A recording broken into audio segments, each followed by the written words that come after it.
నమస్తే,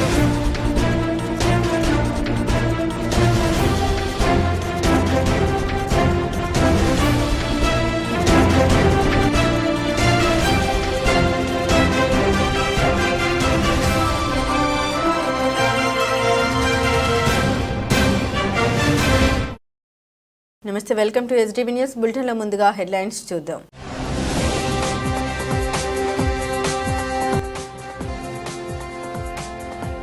విజయవాడలో నాబార్డ్ గ్రామీణ భారత మహోత్సవం ఆంధ్రప్రదేశ్ 2025 ఘనంగా ప్రారంభం.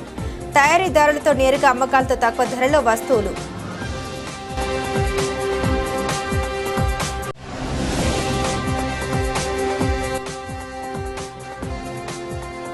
ఎమ్మెల్సీ ఎన్నికల్లో అలపాటి రాజేంద్ర ప్రసాద్ను భారీ మెజార్టీతో గెలిపించుకోవాలి.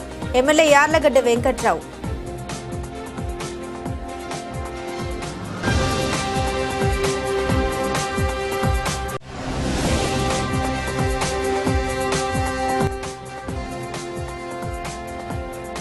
అన్న క్యాంటీన్లో పారిశుద్ధ్య నిర్వహణ ఖచ్చితంగా జరగాలి. విజయవాడ నగరపాలక సంస్థ కమిషనర్ ధ్యానచంద్ర ఆదేశాలు.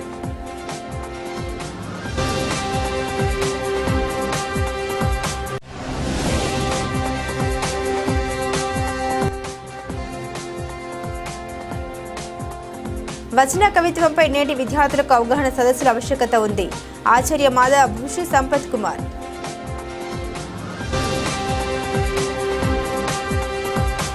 నైపుణ్యం కలిగిన కళాకారులకు స్వయం సహాయక సంఘాల సభ్యులకు జీవనోపాధి అవకాశాలు కల్పించడమే లక్ష్యంగా గ్రామీణ భారత్ మహోత్సవం ఆంధ్రప్రదేశ్ 2025ను ఏర్పాటు చేసినట్లు ఎన్టీఆర్ జిల్లా collector doctor G Lakshmisha IAS తెలిపారు. విజయవాడలోని మేరీ స్టెల్లా ఇండోర్ స్టేడియంలో ఏర్పాటు చేసిన గ్రామీణ భారత్ మహోత్సవం ఆంధ్రప్రదేశ్ 2025ను జిల్లా కలెక్టర్ శుక్రవారం ప్రారంభించారు. అనంతరం ఆయన మాట్లాడారు. నాబార్డ్ ఆంధ్రప్రదేశ్ ప్రాంతీయ కార్యాలయం విజయవాడ వారు ప్రతి ఏడాది నిర్వహిస్తున్నట్లే ఈ ఏడాది కూడా గ్రామీణ భారత్ మహోత్సవం ఆంధ్రప్రదేశ్ 2025లో భాగంగా రాష్ట్ర స్థాయి చేనేత మరియు హస్తకళల ప్రదర్శనను ఏర్పాటు చేయడం సంతోషంగా ఉందన్నారు. కళాకారుల జీవితాలను మెరుగుపరచడానికి కేంద్ర రాష్ట్ర ప్రభుత్వాలు ప్రత్యేక కృషి చేస్తున్నాయన్నారు. సాంప్రదాయ చేనేత హస్తకళలు, రైతులు, ఉత్పత్తిదారుల సంస్థలు, ఆఫ్ ఫార్మ్ ప్రొడ్యూసర్స్ ఆర్గనైజేషన్స్ ఉత్పత్తుల్ని ప్రోత్సహించడానికి నాబార్డ్ మార్కెటింగ్ చేసేందుకు పెద్ద ఎత్తున చర్చలు తీసుకుంటుందన్నారు.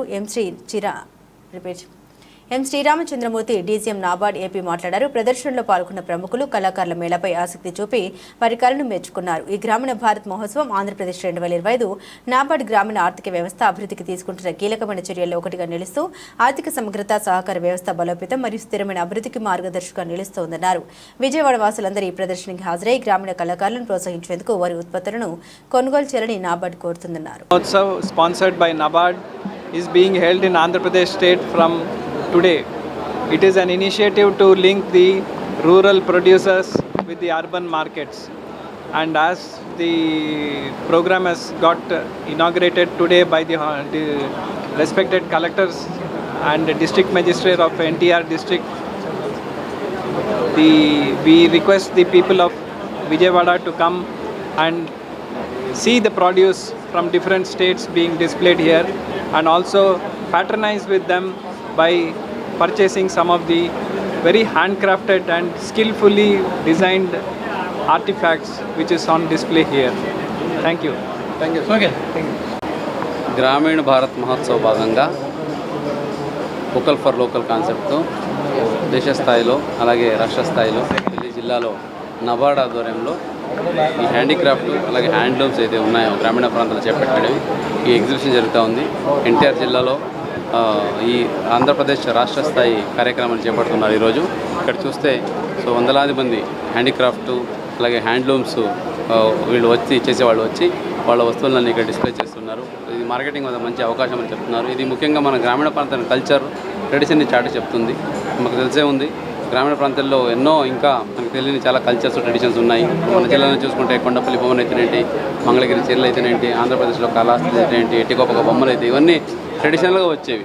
ఇప్పుడు మనం ఇండియాలో ఇది మన ఇంత ట్రెడిషన్గా ఉండేదని ప్రపంచ స్థాయికి మనం తెలియజేయాలి. సో దీని నుంచి ఎవరైతే దీన్ని తరతరాలుగా చేస్తూ వచ్చారో వాళ్ళకి గుర్తింపు రావాలి, వాళ్ళకి ఒక ఇది లైవ్లీవుడ్గా ఉండాలి, అది కంటిన్యూ అవ్వాలనే ఉద్దేశంతో ప్రభుత్వాలు చేపడుతున్న ఈ కార్యక్రమం చాలా మంచిది. ఈ కార్యక్రమానికి వచ్చిన ప్రతి ఒక్కరికి అభినందనలు తెలియజేస్తున్నాను. అలాగే నబార్డ్ అలాగే బ్యాంక్స్ ద్వారా ఇంకా మిగతా వాళ్ళందరికీ ఎంత చక్కగా వీళ్ళు సపోర్ట్ చేసుకుంటూ వాళ్ళకి ట్రైనింగ్లు కూడా ఇచ్చి పెట్టుబడి నిధులను ఇచ్చి వాళ్ళని ప్రోత్సహిస్తూ ముందుకు తీసుకెళ్ళడం చూస్తుంటే చాలా గర్వంగా ఉంది. ఇలాగే మనం ప్రతి గ్రామంలో కూడా ఒక్కొక్క వారిని ప్రమోట్ చేసి అలాగే ప్రతి ఇంట్లో కూడా ఒక ఎంటర్ప్రీనర్ ఉండేలా ఏదైతే అనుకుంటున్నామో దానికి ఈ ఒక ఇనిషియేటివ్ చాలా తోడ్పడుతుంది అని ఈ సందర్భంగా భావిస్తున్నాను.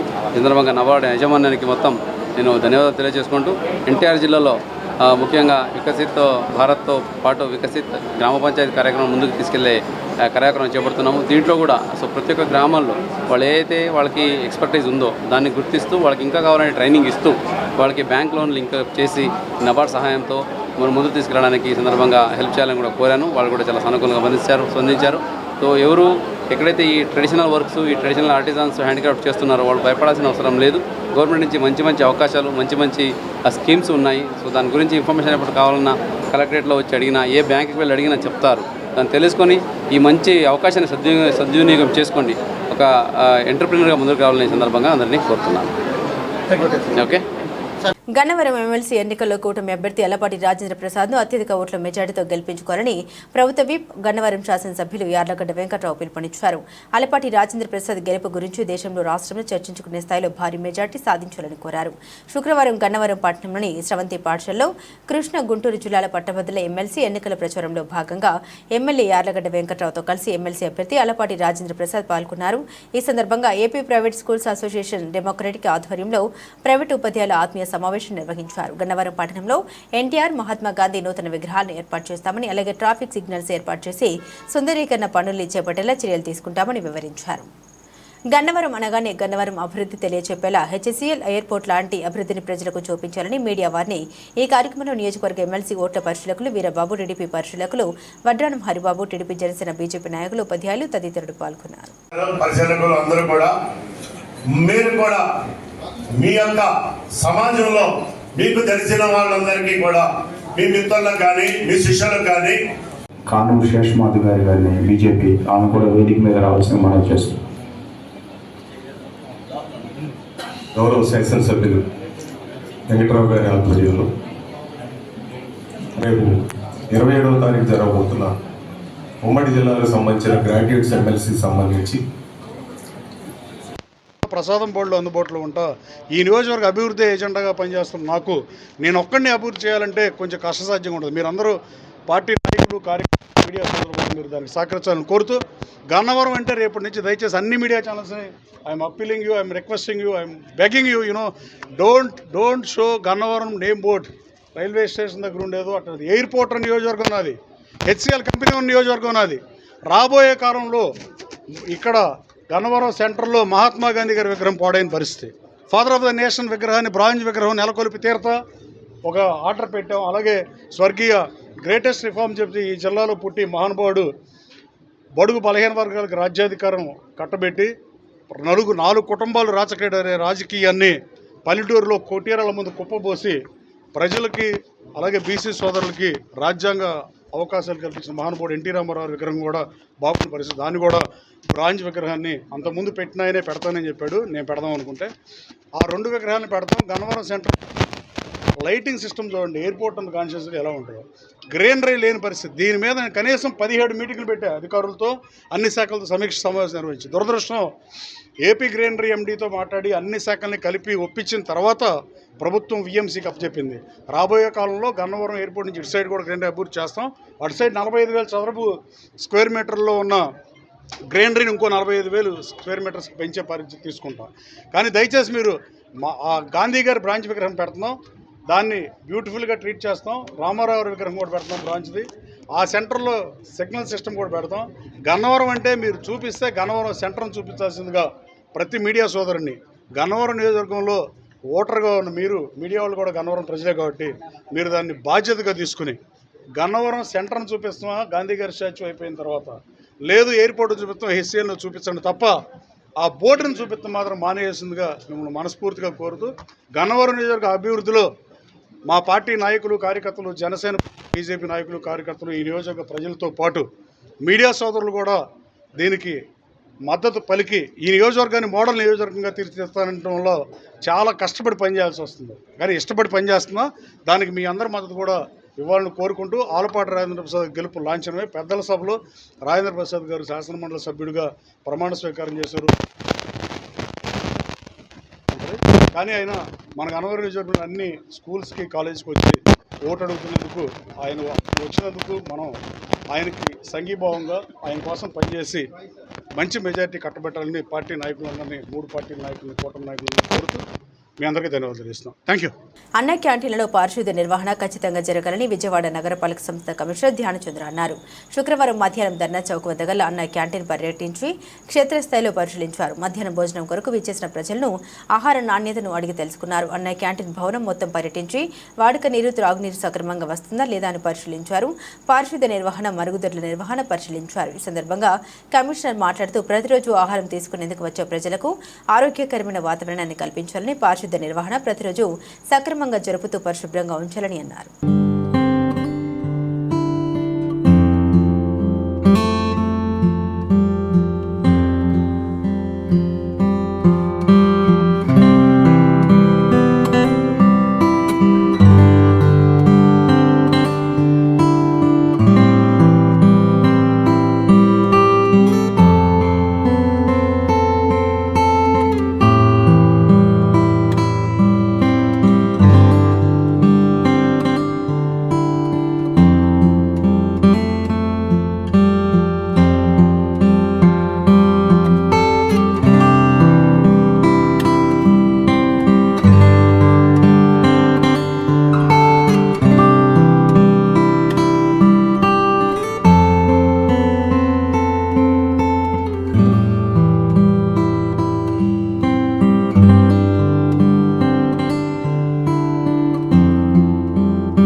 వల్లభనేని వంశీ అరెస్టు విషయంలో చట్టం తన పని తాను చేసుకుపోతుంది. వంశీ అరెస్టు ఆయన చేసిన కర్మఫలం. తప్పు చేసిన వారికి ఎప్పటికైనా శిక్ష పడుతుందని హోంమంత్రి బంగళపూడి అనిత అన్నారు.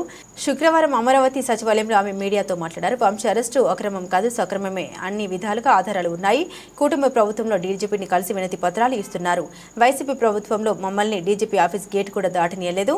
వైసీపీ నాయకులను అరెస్టు చేసే అక్రమం, మమ్మల్ని చేస్తే సక్రమమా? కీలక కేసులో కూటమి ప్రభుత్వం నిర్లిప్తత అన్న ఆరోపణలు సరికాదు. గత ప్రభుత్వ కక్ష సాధింపు విధానాలు కూటమి ప్రభుత్వ వైఖరి కాదు.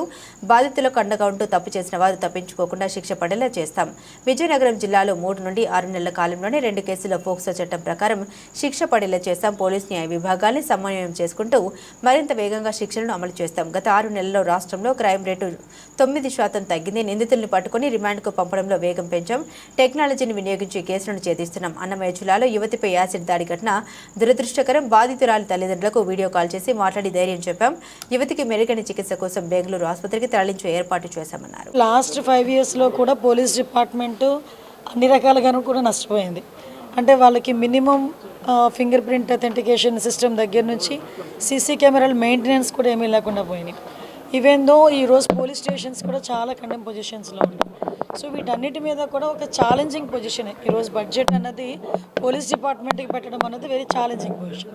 అయినప్పటికీ కూడా గౌరవ సీఎం గారు ప్రత్యేకంగా పోలీస్ డిపార్ట్మెంట్ మీద దృష్టి పెట్టడమే కాదు, లా అండ్ ఆర్డర్ని కూడా స్టిమ్యులేట్ చేయాలంటే వాళ్ళకి ఇవ్వాల్సిన ఎక్విప్మెంట్ కానీ వాళ్ళకి ప్రొవైడ్ చేయాల్సిన అన్ని ఫెసిలిటీస్ ఇవ్వాలి. కాబట్టి ప్రత్యేకంగా సీసీటీవీస్ కెమెరాస్ గురించి కానీ, డ్రోన్స్ గురించి కానీ, అదేవిధంగా ఇప్పుడు మనకి ఈగల్కి సపరేట్గా ఫండ్ అలొకేట్ చేయడం కానీ, సైబర్ క్రైమ్ పోలీస్ స్టేషన్స్ ఏర్పాటు చేయడానికి కానీ, వీటన్నిటికీ కూడా బడ్జెట్లోనే సానుకూలంగా స్పందించాల్సిందిగా మేము కోరుకున్నాం. అదే విషయాన్ని ఈరోజు మేము పర్టికులర్గా ఈరోజు ఫైనాన్స్ మినిస్టర్ గారి దగ్గర కూడా కూర్చున్నాం.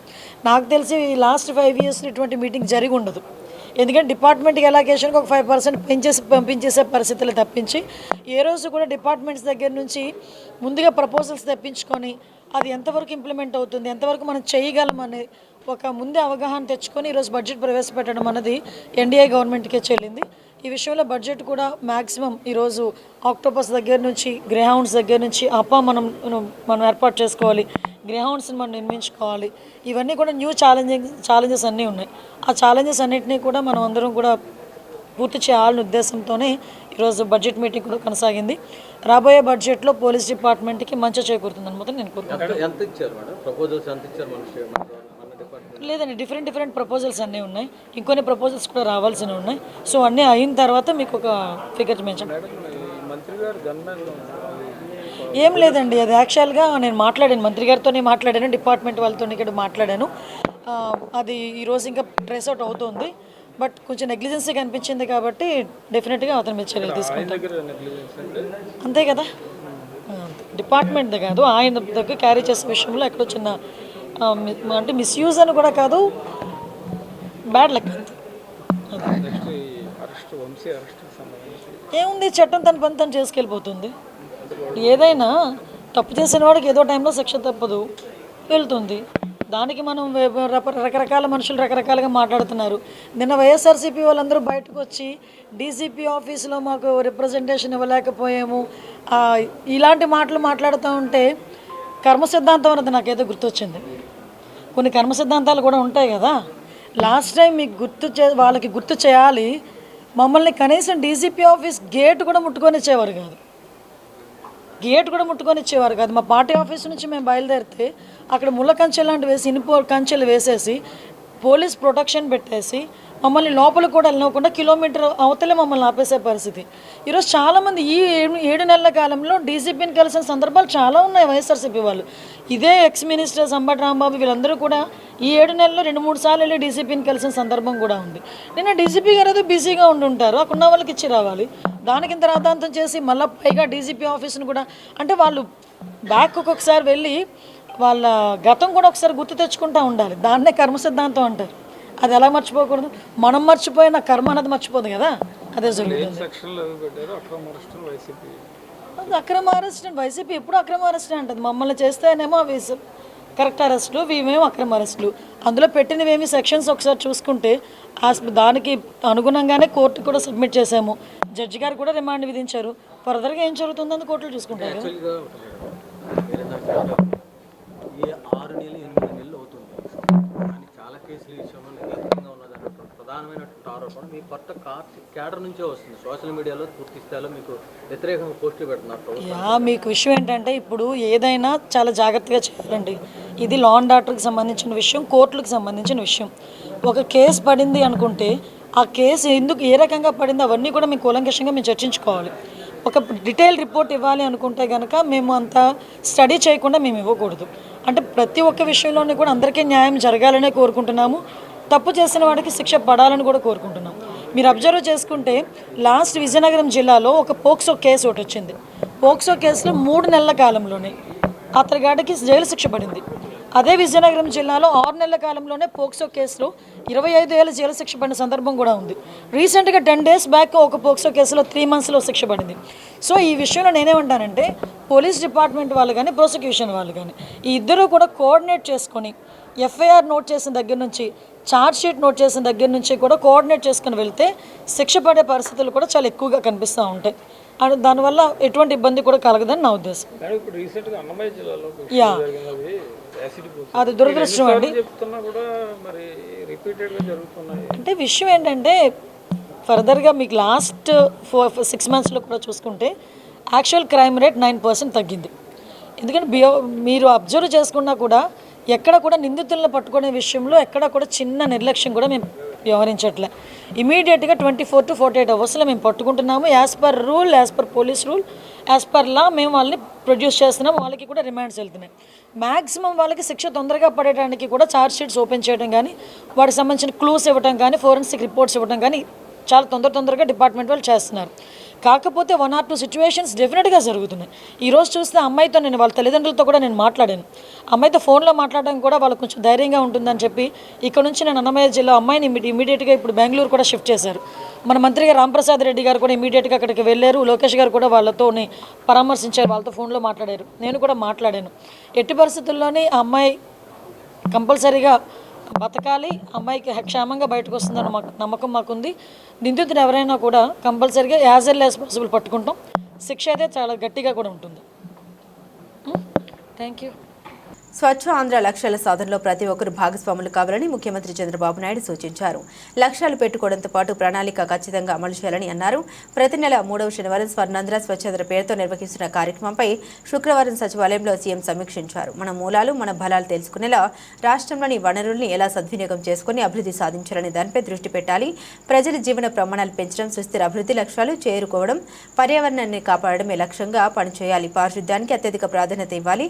పర్యావరణ రక్షణ వంటి అంశాల్లో పాఠశాల విద్యార్థి నుండి నాయకుల వరకు బాధ్యత తీసుకోవాలి. ప్రభుత్వ కార్యాలయాల్లో ఉద్యోగులంతా కలిసి పరిశుభ్రత, ఆహ్లాదకర వాతావరణం ఉండేలా కృషి చేయాలి. గాలిలో నాణ్యతను పరిశీలించి సమస్య ఉన్న ఒక ప్రాంతంలో తగు చర్యలు తీసుకోవాలి అని సీఎం చంద్రబాబు సూచించారు. వచన కవిత్వంపై నేటి విద్యార్థులకు అవగాహన కల్పించేందుకు సదస్సులు, సమావేశాలు నిర్వహించాల్సిన ఆవశ్యకత ఎంతైనా ఉందని సంచాలకులు ప్రాచీన తెలుగు విశిష్ట అధ్యయన కేంద్రం ఆచార్య మాడభూషి సంపత్ కుమార్ తెలిపారు. ఎలాంటి నిబంధన లేకుండా ఎవరైనా సరే రాయగలిగినటువంటిది రచనా కవిత్వం అని తెలిపారు. ప్రాచీన తెలుగు విశిష్ట అధ్యయన కేంద్రం సంయుక్త నిర్వహణలో అంతర్జాతీయ మాతృభాష దినోత్సవం సందర్భంగా కాకరపర్తి భావనారాయణ కళాశాలలో వచన కవిత్వ రచన కార్యశాల కార్యక్రమం నిర్వహించారు. ఈ కార్యక్రమానికి ముఖ్య అతిథి సంచాలకులు ప్రాచీన తెలుగు విశిష్ట అధ్యయన కేంద్రం ఆచార్య మాడభూషి సంపత్ కుమార్ పాల్గొన్నారు. ఈ సందర్భంగా ఆయన మాట్లాడుతూ వచన కవిత్వంపై నేటి విద్యార్థులకు అవగాహన కలిగించే విధంగా కేబిఎన్ కళాశాల సదస్సు నిర్వహించడం అభినందనీయమన్నారు. వచన కవిత్వం 1930లో ప్రారంభమైందని తెలిపారు. వచన కవిత్వం అనేటువంటిది ఒక ప్రజాస్వామ్య కవిత్వం అని తెలిపారు. ఎలాంటి నిబంధన లేకుండా ఎవరైనా సరే రాయగలిగినటువంటిది వచన కవిత్వం అని తెలిపారు. ఈ కాలంలో వచన కవిత్వం రాసేటువంటి వాళ్ళు చాలా ఎక్కువగా అయ్యారని, కవిత్వం ప్రజల్లోకి, సామాన్య ప్రజల్లోకి, సామాన్య విద్యార్థులకు వెళ్ళడానికి ప్రధానమైనటువంటి కారణం వచన కవిత్వమే అని తెలిపారు. ఈ కార్యక్రమంలో సుమారు 100 మంది విద్యార్థులు, ఉపాధ్యాయులు తదితరులు పాల్గొన్నారు. ఈరోజు ఈ కేబిఎన్ కళాశాలలో వచన కవిత్వం కార్యశాల జరుగుతున్నది. ఇటువంటి కార్యశాలలు జరగాల్సినటువంటి అవసరం ఎంతో ఉంది. అందుకు ముందుగా నేను ఈ కళాశాల యాజమాన్యాన్ని అభినందిస్తూ ఉన్నాను. మనకి వచన కవిత్వం అనేటటువంటిది 1930లలో ప్రారంభమైంది. వచన కవిత్వం అనేటటువంటిది ఒక ప్రజాస్వామ్య కవిత్వం. ఎందుకంటే పద్యం రాయడం అనేదానికి చాలా నిబంధనలు ఉంటాయి, కానీ వచన కవిత్వానికి అలాంటి నిబంధనలు లేవు. ఎలాంటి నిబంధనలు లేకుండా ఎవరైనా సరే రాయగలిగినటువంటిది వచన కవిత్వం. అందుకే ఈ కాలంలో వచన కవిత్వం రాసేటటువంటి వాళ్ళు చాలా ఎక్కువ మంది అయ్యారు. కవిత్వం ప్రజల్లోకి, సామాన్య ప్రజల్లోకి, సామాన్య విద్యార్థుల్లోకి వెళ్ళడానికి ప్రధానమైనటువంటి కారణం వచన కవిత్వమే. అందుకే శిష్లా ఉమామహేశ్వరరావు గారు, శ్రీశ్రీ గారు, శ్రీరంగం నారాయణ బాబు గారు ఇలా ఆ రోజు నుంచి ఈ రోజు దాకా అందరూ వచన కవిత్వం రాయడం మొదలుపెట్టారు. వచన కవిత్వం అనేటటువంటిది మనం ఏ విషయాన్నైనా, సమాజంలో జరిగేటటువంటి ఎలాంటి క్లిష్టమైనటువంటి విషయాన్నైనా సరే మనం వచన కవిత్వంలో ఇమర్చగలం. అందుకే వచన కవిత్వానికి ఇంత ప్రాధాన్యం వచ్చింది. శ్రీశ్రీ అగ్గిపుల్ల, కుక్కపిల్ల, అగ్గిపుల్ల, సబ్బుపిల్ల దేని గురించి అయినా కవిత్వం రాయొచ్చు అని చెప్పడానికి కారణం ఏమిటంటే, మనం సమాజంలో జరిగేటటువంటి ఏ విషయాన్ని గురించి అయినా సరే రాయాలి అని అనుకున్నప్పుడు అది పద్యంలో ఇమడకపోవచ్చు, కానీ వచన కవిత్వం అయితే దేన్నైనా స్వీకరించగలదు. దేని గురించి అయినా సరే వచనంలో రాయడానికి అవకాశం ఉంటుంది. కాబట్టి వచన కవిత్వాన్ని మనం ఇప్పటికే దానికి చాలా ప్రాధాన్యం ఉంది. విద్యార్థుల్లో కూడా అలాంటి దాని మీద అవగాహన కల్పించి వాళ్ళు కూడా వచన కవిత్వం రాసే విధంగా మనం ప్రోత్సహించాల్సినటువంటి అవసరం ఉంది. ఆ ప్రోత్సాహానికి ఈ కార్యశాల చాలా ఉపయోగపడుతుందని నేను భావిస్తూ ఉన్నాను. దీని గురించేనా? ఇవాళ సమాజంలో యువతరం ఇతర సాహిత్య ప్రక్రియల కన్నా వచన కవిత్వం మీద ఎక్కువ ఆసక్తి చూపిస్తున్నది. అందరి హృదయాలలోకి వేగంగా చొచ్చుకు వెళ్ళగలిగేటువంటి లక్షణం కూడా వచన కవిత్వానికే ఉన్నది. అందువల్ల ఇప్పటి తరాన్ని, ప్రత్యేకించి డిగ్రీ కళాశాల విద్యార్థుల్ని వచన కవిత్వ రచన వైపు వాళ్ళని ఆసక్తి కలిగించేలా చేయటం కోసం మా కాకరపర్తి భావనారాయణ కళాశాలలో 2 రోజుల పాటు వచన కవిత్వ రచన మీద కార్యశాల అంటే వర్క్షాప్ ఏర్పాటు చేయడం జరిగింది. ఈ 2 రోజుల్లోనూ మాడభూషి సంపత్ కుమార్ గారు, మేడిపల్లి రవికుమార్ గారు, ఎల్లాప్రాడ మల్లికార్జునరావు గారు, బండ్ల మాధవరావు గారు, శుంకర గోపాల్ గారు, ఈ ప్రముఖులంతా కూడా వచన కవిత్వం ఎలా రాయాలి, దానిలో ఉన్నటువంటి ప్రక్రియలు ఏమిటి, ఎలా అంశాన్ని ఎంచుకోవాలి, ఇటువంటి విశేషాలు అన్నిటి మీద కూడా విద్యార్థులకి శిక్షణ ఇవ్వడం జరుగుతుంది. దాంతోపాటు ఒక అంశాన్ని వాళ్ళకి రేపటి రోజున కేటాయించి వాళ్ళ చేత ప్రత్యక్షంగా కవిత్వం రాయించడం కూడా ఈ కార్యశాలలో జరుగుతుంది. ఇక్కడ విశేషం అది, అంటే ఏదో ఉపన్యాసాల తరహాగా కాకుండా విద్యార్థుల చేత సాధన చేయించి కవిత్వం రాయించడం ఈ కార్యశాల ప్రత్యేకత. ఈ తరహా కార్యక్రమాలు చేయటం వల్ల కవిత్వ రచన వైపు, సాహిత్య అధ్యయనం వైపు విద్యార్థులు మొగ్గు చూపుతారు. తద్వారా భాషా పరిరక్షణ కోసం మా కళాశాల తన వంతు బాధ్యతగా యువతరాన్ని భాషా పరిరక్షణ పట్ల, భాషా అధ్యయనం పట్ల వాళ్ళని ఆసక్తి కలిగించేందుకు ఈ కార్యక్రమం ఏర్పాటు చేయడం జరిగిందండి. తెలుగుదేశానికి పార్టీ వ్యవస్థాపక రోజు నుండి నేటి వరకు వెన్నుముక్కగా నిలిచిన బీసీల అభ్యున్నతి కోసం అధికారంలోకి వచ్చిన కూటమి ప్రభుత్వం ప్రత్యేక చర్యలు తీసుకోవడం జరుగుతుందని సీఎం చంద్రబాబు తెలిపారు. బీసీల అభివృద్ధి, సామాజిక న్యాయంలో భాగంగా ముఖ్యమంత్రి నారా చంద్రబాబు నాయుడు వెలగపూడి సచివాలయంలో బీసీ సంక్షేమ శాఖపై సమీక్ష నిర్వహించారు. ఈ సమీక్షలో ఉన్నతాధికారులు పలు అంశాలను ముఖ్యమంత్రి దృష్టికి తీసుకొచ్చారు. రాష్ట్రంలో వెనుకబడి ఉన్న బీసీల అభివృద్ధి సాధించడంతో పాటు ఆర్థికంగా బలపడే విధంగా ప్రభుత్వం నుండి వివిధ సంక్షేమ పథకాలు అందించే విధంగా చర్యలు తీసుకోవాలని అధికారులకు ముఖ్యమంత్రి ఆదేశాలు జారీ చేశారు. దేశం కోసం నిరంతరం పోరాడే వీర జవాన్ల త్యాగాలను దేశ ప్రజలందరూ గుర్తుపెట్టుకోవాలని విశ్వ హిందూ పరిషత్ నగర కార్యదర్శి జోగి రామకృష్ణ అన్నారు. నేటి యువతర వీర జవాన్ల అడుగుచాటులో ధర్మం పట్ల, దేశం పట్ల బాధ్యత కలిగి నడుచుకోవాలని ఆయన సూచించారు. నగరంలోని బీఆర్టీఎస్ రోడ్ నందు శారదా కాలేజ్ వద్ద హిందూ పరిషత్ ఆధ్వర్యంలో పుల్వామా దాడిలో మరణించిన 40 మంది జవాన్లకు నివాళులర్పించే కార్యక్రమం జరిగింది. ఈ సందర్భంగా విశ్వ హిందూ పరిషత్ నగర కార్యదర్శి జోగి రామకృష్ణ పుల్వామా దాడిలో మరణించిన 40 మంది జవాన్లకు ఘన నివాళులర్పించారు. ఈ సందర్భంగా ఆయన మాట్లాడుతూ భారతదేశ సంస్కృతి సాంప్రదాయాలను విడిచిన విశ్వ సంస్కృతి, పాశ్చాత్య దేశాల సంస్కృతులను నేటి యువత అవలంబిస్తున్నారని ఆవేదన వ్యక్తం చేశారు. వీరు జవాన్ల బాటలో యువకులందరూ ధర్మం పట్ల, దేశం పట్ల బాధ్యత కలిగి నడవాలని సూచించారు. వీరు జవాన్ల త్యాగాలను దేశ ప్రజలందరూ గుర్తుపెట్టుకోవాలని అన్నారు.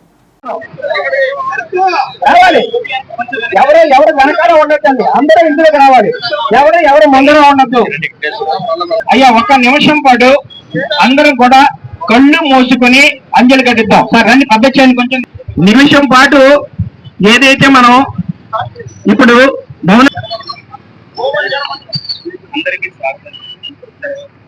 సావధాని చెప్పిన వెంటనే కళ్ళు మూసుకుని మౌనం పాటిద్దామండి. వేదిక మీద నుంచి అనుమతించినటువంటి ఒకళ్ళు ఇద్దరు మాత్రమే మాట్లాడడానికి అవకాశం లభిస్తుంది కాబట్టి ఎవరు కూడా అవకాశం కోసం పాకలాడవద్దు. దయచేసి ముందర సావధాన్. విజయవాడ టీడీపీ నేత బుద్ధ వెంకన్న వైసీపీ హయాంలో పిల్ల సైకో వంశీ బూతులు చేష్టల సభ్య సమాజం తలదించుకునేలా ఉన్నాయి. వంశీ అరెస్టుతో ఇంతకాలానికి తగిన శిక్ష పడిందని ప్రజలంతా అభిప్రాయపడ్డారు. ఎక్స్లో పెద్ద సైకో ఈ పిల్ల సైకోకు మద్దతుగా పోస్టు పెట్టాడు. ఇప్పటికే వంశీ ఆగడలు భరించలేక ప్రజలే తగిన బుద్ధి చెప్పి ఓడించారు. వంశీ కొడాలి నాని బూతుల వల్ల కూడా నష్టం జరిగిందని వైసీపీ నేతలే చెబుతున్నారు. ఆ రోజు వారందరితో బండబూతులు తిట్టించిన జగన్ ఇప్పుడు నీతి సూత్రాలు చెబుతాడు. వారందరినీ ప్రోత్సహించాడు కాబట్టి జగన్కు ప్రతిపక్ష హోదా కూడా లేకుండా చేశారు. నీకు 11 సీట్లు వచ్చాయంటే ప్రతిపక్ష హోదా ఇవ్వద్దని ప్రజలే డిసైడ్ చేశారు. అయినా నాకు ప్రతిపక్ష హోదా కావాలంటూ జగన్ మాట్లాడుతున్నారన్నారు. అందరికీ నమస్కారం. రాష్ట్రంలో జరుగుతున్న పరిస్థితులు అందరికి తెలుసు. ఏదైతే పిల్ల సైకో ఒక దళితుడని కూడా చూడకుండా అతన్ని బెదిరించి కిడ్నాప్ చేసి కోర్టులో ఉన్నటువంటి కేసుని బలవంతంగా తీసిన కేసులో పిల్ల సైకో వచ్చి అరెస్ట్ అవ్వడం, ప్రజలు ఒక సైకో బయట తిరిగితే ప్రజలకి ప్రమాదకరం, పోలీసులు అరెస్ట్ చేశారనే ప్రజలందరూ కూడా ఆనందోత్సాహాలతో ఉన్న టైంలో పెద్ద సైకో అయినటువంటి జగన్మోహన్ రెడ్డి నిన్న ఎక్స్లో మాట్లాడుతున్నాడు. అసలు జగన్మోహన్ రెడ్డి నిన్న ఎక్స్లో మాట్లాడినటువంటి తీర్పు అయితే జగన్మోహన్ రెడ్డి గురించి పరాకాష్ఠకు తెలియదు అనుకుంటున్నాను. ఎందుకంటే జగన్మోహన్ రెడ్డి వంశీ అనే వ్యక్తి సంఘాలన్నీ బహిష్కరించింది. మీరు ఎప్పుడైతే భువనేశ్వరి గారు తప్పుడు మాట్లాడారో ఆ రోజు నుంచి అతన్ని ప్రజలు వేసేశారు. అది మీకు తెలుగులో ఒక పైన జగన్మోహన్ రెడ్డి నేను 140 సీట్లు ఇచ్చాడు, 11 సీట్లు వచ్చాయి. అంటే 164 మంది ఓడిపోయినటువంటి ఎమ్మెల్యే కౌన్సిల్ ఉన్నారు. వాళ్ళని ఓట్లను చూసి వాళ్ళ దగ్గర నువ్వు అడుగు. ఈ వంశీ నాని గురించి పార్టీ ఎంత బాగుంది. అసలు మీరు దగ్గర ఉన్నటువంటి ఎమ్మెల్యేలు పార్టీలో పరిస్థితులు ఉన్నటువంటి ఈ పడాల నాని వంశీ కొద్దిగా ఓడిపోయామని వాళ్ళు చెబుతుంటే నువ్వు ఇంకా ఎచ్చలో మాట్లాడుతున్నావు అంటే వచ్చిన గురించి నీ పిచ్చి ఇంకా పరాకాష్ఠ దీన్ని బట్టి ఇవాళ నాకు ప్రతిపక్ష సీటు ఇవ్వండి, ప్రతిపక్ష ఆదాయం ఇవ్వండి, ఇస్తేనే అసెంబ్లీకి మాత్రం నిర్మాణం. నా గురించి అవగాహనలో వంశీ అనేవాడు భువనేశ్వరి గారి గురించి ఎప్పుడైతే మాట్లాడాడో వాడిని నువ్వు ఇంటికెళ్ళి నాలుగు కోరికలే నీకు వాడు ప్రతిపక్ష హోదా వచ్చేదేమో అది నా పర్సనల్ ఒపీనియన్. ప్రతిపక్ష హోదా వచ్చి ఉండేదేమో నువ్వు అలా చేయకుండా ఎంకరేజ్ చేయడమే కాకుండా మళ్ళీ అసెంబ్లీలో నీ చర్చలు పెట్టుకొని చంద్రబాబు నాయుడు గారి దగ్గర చంద్రబాబు నాయుడు గారు అనగానే ఆమె గురించి మాట్లాడడం మీరు మాట్లాడేదో. బులెటిన్ ముగించే ముందు హెడ్లైన్స్ మరోసారి.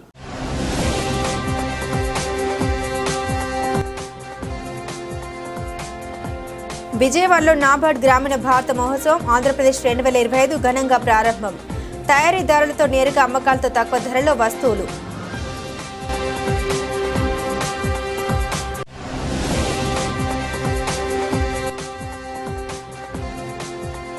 ఎమ్మెల్సీ ఎన్నికల్లో అలపాటి రాజేంద్ర ప్రసాద్ను భారీ మెజార్టీతో గెలిపించుకోవాలి. ఎమ్మెల్యే యార్లగడ్డ వెంకట్రావు.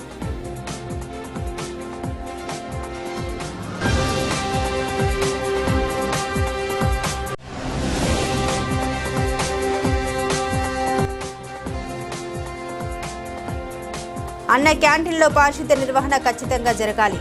విజయవాడ నగరపాలక సంస్థ కమిషనర్ ధ్యానచంద్ర ఆదేశాలు.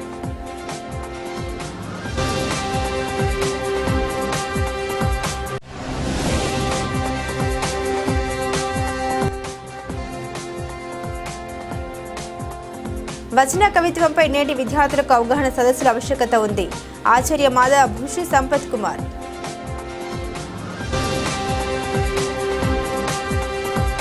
ఇవి బులెటిన్ అప్డేట్స్. మరిన్ని అప్డేట్స్ కోసం చూస్తూనే ఉండండి SDV న్యూస్.